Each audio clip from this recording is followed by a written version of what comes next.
So in 1985, I got my first skateboard, and that was kind of the gateway to the whole punk hardcore thing. Prior to that, I was pretty much a metal kid, and but it took quite a while. I was young, I was living on Long Island, I couldn't get into most of the good shows, and then when I was 17, I moved to California, and the first show I saw was Fear at a club called the Anaconda. It was stinky, sweaty, grimy, good old hardcore show, and that was a game changer.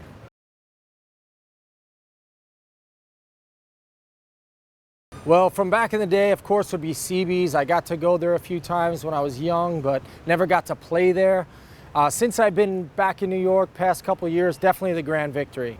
They had some great shows, the Zero Boys, Peter and the Test Tube Babies, the Avengers, Channel 3, High and the Mighty. So that was like you walked in, you knew everybody, tiny little venue, always great bands.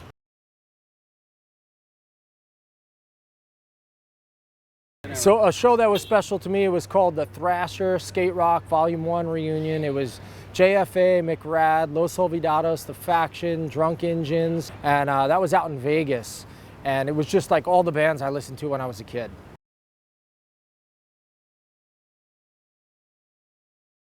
Minor Threat, period. Just was too young, missed out on that one. So back in the 90s, I was playing in a classic rock band, believe it or not. We were out on the Warped Tour. So I'll give you 3 West Coast guys. Josh Freese from the Vandals, most insane pocket in the hardcore world. Bill Stevenson from Descendants and Black Flag. Dude plays with fucking Louisville Sluggers and he's drooling on himself, but he brings it every night. And Chuck Biscuits, he was playing with Social D at that time. I gotta go with my boy Nunzio from Antidote. Funniest motherfucker, whether it's by text, in person. He's got a line, he's just quick with the joke. I love that guy.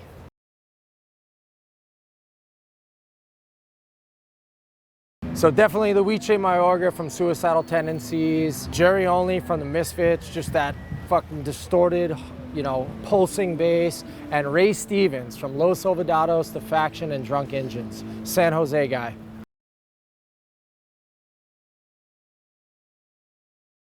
I mean, old school, it's always great to see when John Watson comes out and kind of throws down in the pit still.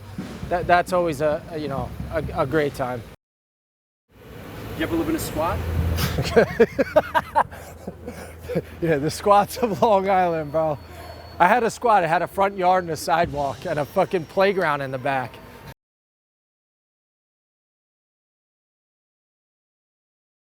So my greatest takeaway from Vinnie Stigma is graciousness. First time I met that guy was in California. We made eye contact and he walks over to me. He's like, "Hey buddy, how you doing?" And I was like, this motherfucker doesn't know me, but he made it like we were longtime friends. And every time I see him, it's the same thing. He always comes up, he's happy to see me. And that's what I take away. It's like when you see people who recognize you, be cool to them. Put down the fucking Xbox controller, put down the cell phone, hang out with human beings, meet face to face. The scene wasn't built on, you know, social media. It was built on personal networking, and everyone's like, "Oh, I'm friends with Johnny Lydon." Like, I don't know if fucking Johnny Lydon has any friends.